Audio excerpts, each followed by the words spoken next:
Hey guys, welcome back to Clownfish TV. This is Neon and here it comes. Here it comes. Elon Musk is a threat to global democracy. His management style is a threat to global democracy because he's going to buy Twitter and reportedly lay a bunch of people off. Now, Twitter, as of a few hours ago, is denying that the layoffs are going to happen. Every company denies that they're going to lay people off because they don't want you to go until they're ready for you to go. You're supposed to stay until they're ready to fire you. That's how this works. They don't want to have everybody jump ship on them before they're ready, before the acquisition, in my opinion. So we're going to talk about this. Before we get into it any further, please subscribe for more pop culture news, views, and rants, guys. Over 277,000 subs. Thank you for the support. Geeky sitting this one out.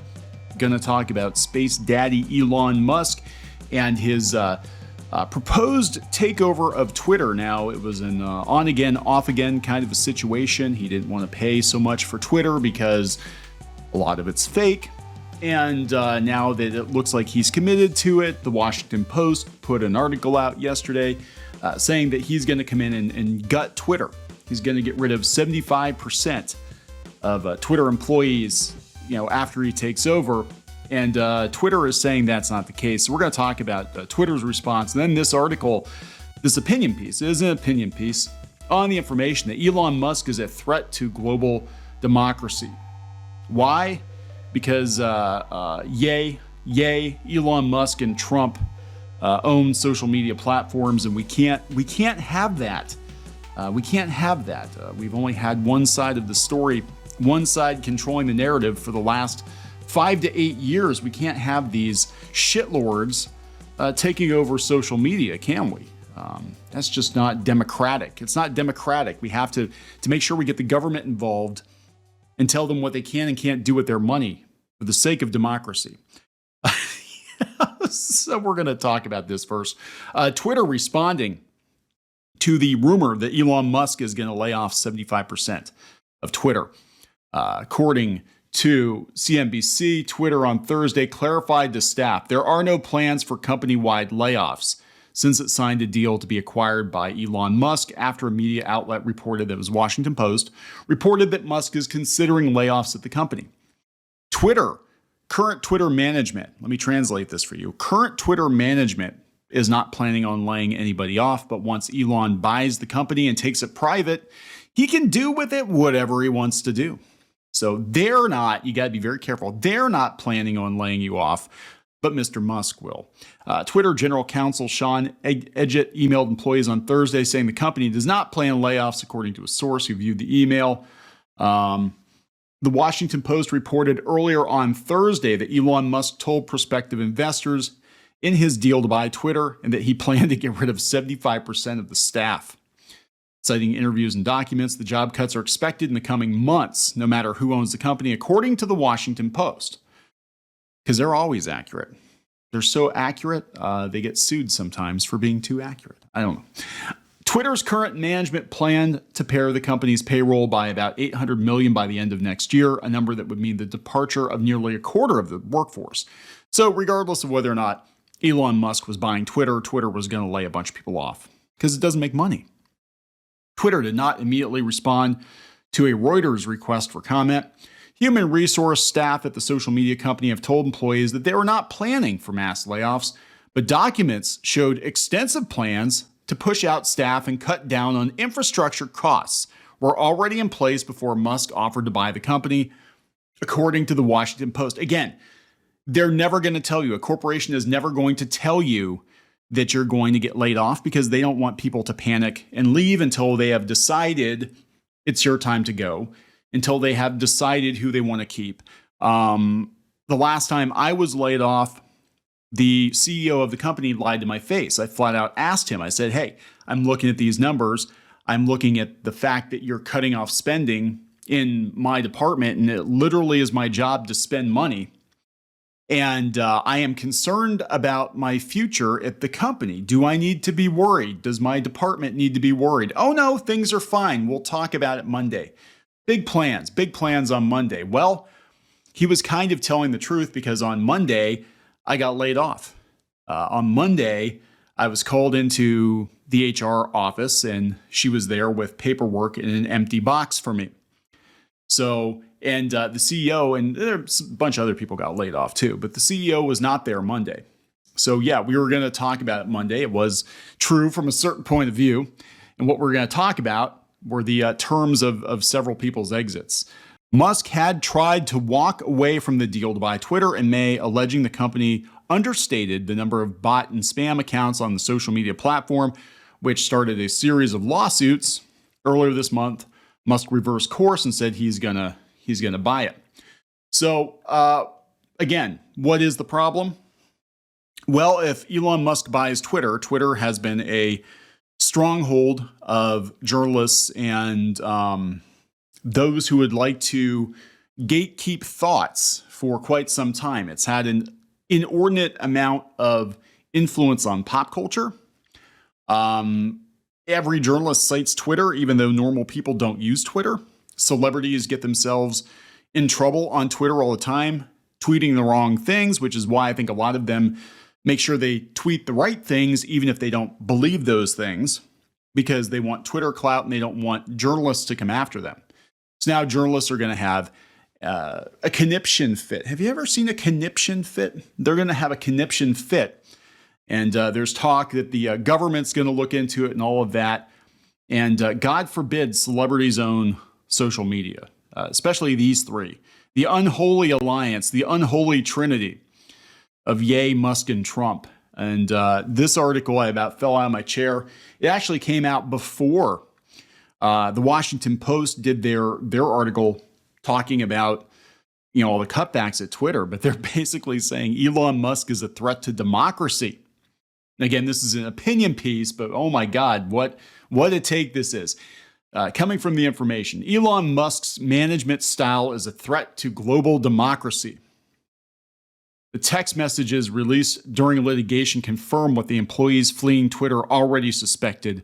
Musk has no business running a speech platform. Elon Musk's management style is notoriously impulsive, toxic, and cruel. One time, employees described being tossed to the curb like a piece of litter, the result of Musk's complete lack of loyalty or human connection. This coldness hasn't been reserved just for middle management or low-level workers. In 15 years, Tesla has cycled through almost a dozen general counsels. Maybe it was calculated to keep the rest of the workforce on their toes and scared. An anonymous former Tesla employee told Musk biographer Ashley Vance in 2015. Maybe he was just able to detach from human connection to a remarkable degree. Anecdotes like these, and far weirder, have surrounded Musk for decades, almost always with an asterisk. Maybe this was all part of Musk's master plan, or his sociopathic actions. They're calling him a sociopath. Sociopathic actions, proof of mad genius or just madness. Because he laid people off, he fired people that didn't perform. Oh my God, he is literally Hitler. The value of his company has kept going up, and sometimes his sociopathic management style, sociopathic actions. He's a sociopath. You can't let him have our Twitter. In 2013, Musk fired many of Tesla's top lawyers with one sweep and promoted his divorce attorney, Todd Marin, to run the multi-billion-dollar company. He turned out to be a good manager, sources inside the company say, and served as general counsel for 5 years. I mentally elided stories like this for years because his business empire is one that, while powerful and in some ways forward-looking, is mostly about stuff. It's mostly about stuff. Cars and spaceships and big holes in the ground. Energy, clean energy vehicles, spaceships, because God knows NASA's doing jack shit. And yes, big holes in the ground, okay? Big holes in the ground. His attention seeking was, to me, a sad commentary on late stage capitalism. Until he came for online speech, for free speech. He came for our Twitter. Look, Twitter hasn't been about free speech in a very long time. A very long time. And at this point, I'm like, it can't possibly get worse. And if it does, just leave. Just don't use it. It's unclear whether, and if so, how Musk will wind up owning Twitter after offering, then not offering, then re-offering to take the company private. But the next messages revealed along the way have finally answered the essential question of Musk in a way that anonymous sources and hand-me-down stories never could. There is no method to his madness. It is irrational impulsivity all the way down. You don't become the world's richest man by being irrational. I'm just saying. Anecdotes are great for cocktail parties and tell-all books, but they're not rigorous evidence for underlying motives. No, he's a sociopath because I said so. Because I don't like it that he makes things and he's got money and he's coming for my Twitter.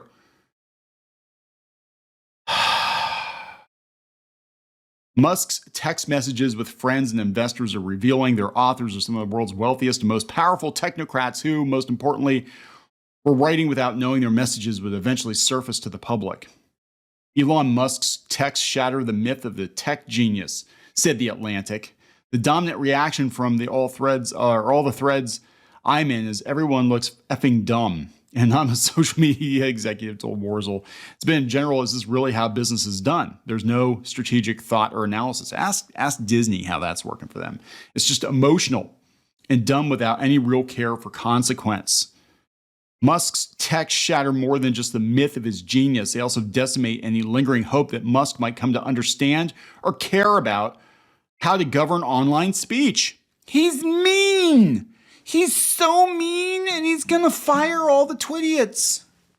How dare he? Musk shows his understanding of freedom of expression is no greater than a high school slackers. And worse, the people from whom he receives counsel are no better.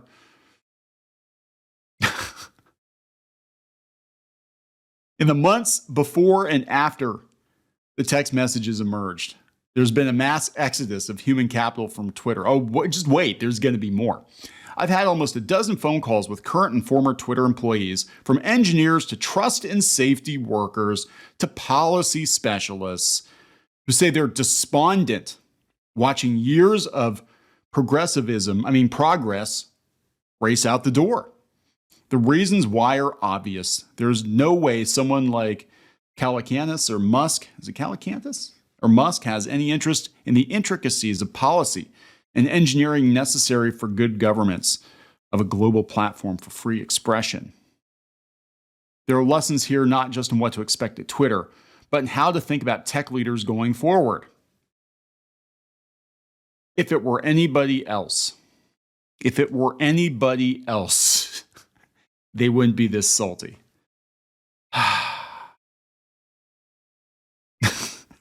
Survivorship bias describes the logical fallacy of looking only at successful cases to determine the reasons behind the success, then coming to the erroneous conclusion that these successes were casually linked to the actions of an individual.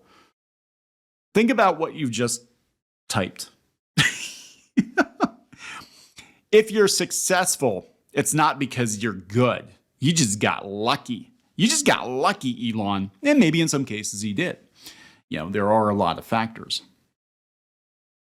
Dumb luck. Basically, dumb luck that Elon Musk is getting Twitter. Fuck this. They're really, really, really going to have problems with this if this happens. Now, here's the thing, because usually what happens is somebody like Elon Musk comes along and builds something. In fact, I was involved in PayPal, as I recall. Then people push him out, see Steve Jobs. And then they run the company into the ground, see Apple, and then they have to bring the person back, like Steve Jobs, to course correct, because all of these people with all of their genius don't have the instinct or the tenacity that it takes to actually be a leader. And yes, sometimes decisions are emotional. Sometimes they're instinctual. Any good leader will tell you that. Any good business leader will tell you that. Sometimes you really can't put your finger on what the X factor is, but some people got it and some people don't. And if you're just managing something else that somebody else built, chances are you probably don't have the X factor, but somebody who can repeatedly, time after time after time, either take a failing company and turn it around or build something from scratch, they probably got it. Now, I'm not saying Twitter's going to be fantastic. I don't really have any long-term hope for Twitter. But I really, really, really love watching all these people who have used Twitter and wielded Twitter as a sword for the last half a decade. I love that they're angry. I love it. Their safe space is going to get a whole lot less safe, and they really don't have what it takes to go build an alternative. They're just going to move on to another platform that hasn't been gatekept as hard and try to take that over too and try to make it a thing. And with all these media outlets closing down, they don't have the influence they had before. You know, this is over. It's over. South Park called it. They said, how long does the age of PC usually last? It's usually about 6 years. And it's been about 6 years. And they're absolutely terrified that Twitter is going to allow wrong thinkers on the platform, and then they're going to blame the election on Twitter. And the reality is Twitter doesn't have a whole lot of influence with normies. It's all about the media controlling the narrative, and it's coming to an end. Probably, maybe. We'll see what happens. I don't know. I'm going to wrap this up. Please subscribe for more pop culture news, views, and rants, guys. We'll talk later.